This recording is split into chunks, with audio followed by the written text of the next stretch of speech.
Hello, everyone. Today I am talking about the Poltergeist movie that came out in 1982. This was a story by Steven Spielberg. He wanted to direct this movie as well, but unfortunately at the time he was directing E.T., so he couldn't direct two movies at once, or the network would just not allow him to do so. But he did kind of co-direct it. He was on set a lot, giving a lot of advice when this film was being filmed.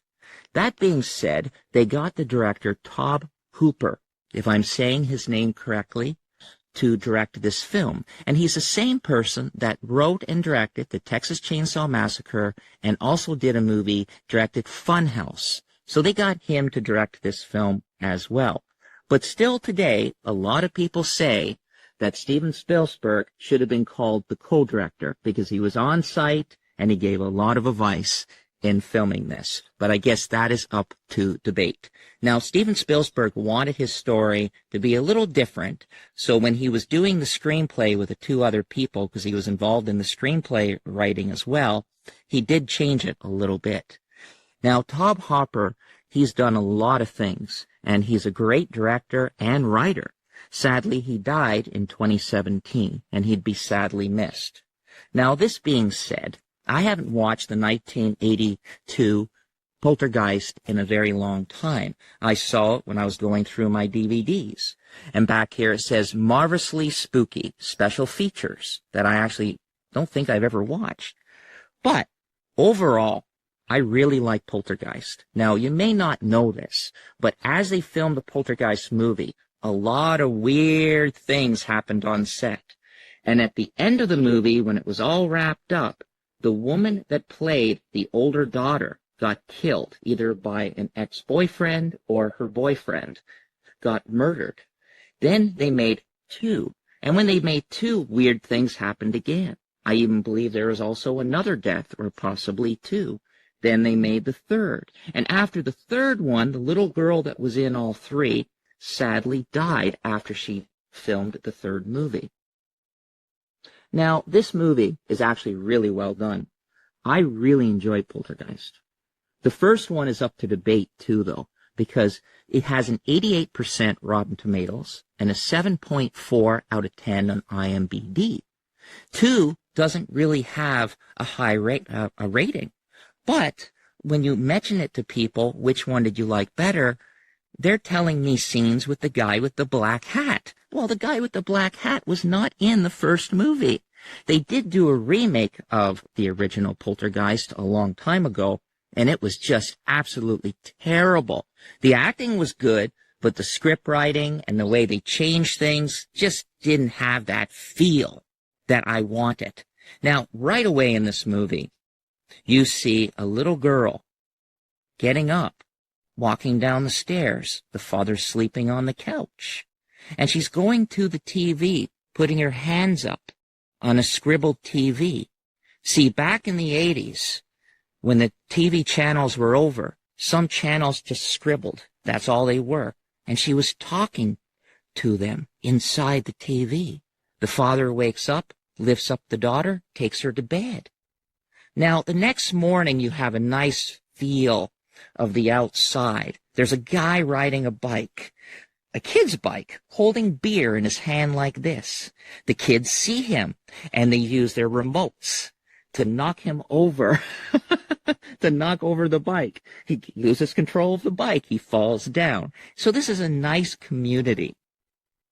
So he falls down, the beer's spreading all over the place. He grabs it, he runs in, and all the guys are watching football.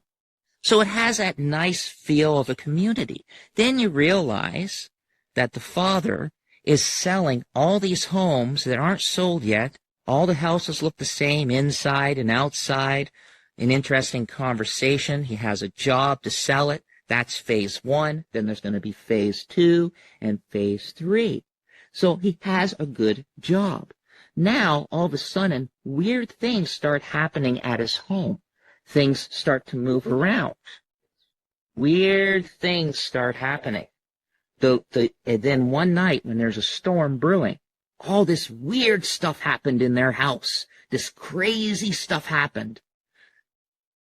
Whoa, And then all of a sudden, I don't want to say too much more, but as this crazy stuff happened, and it was spooky, it was creepy, it was weird. The weird tree was acting up, where the young boy didn't want that tree there to begin with. He didn't like it.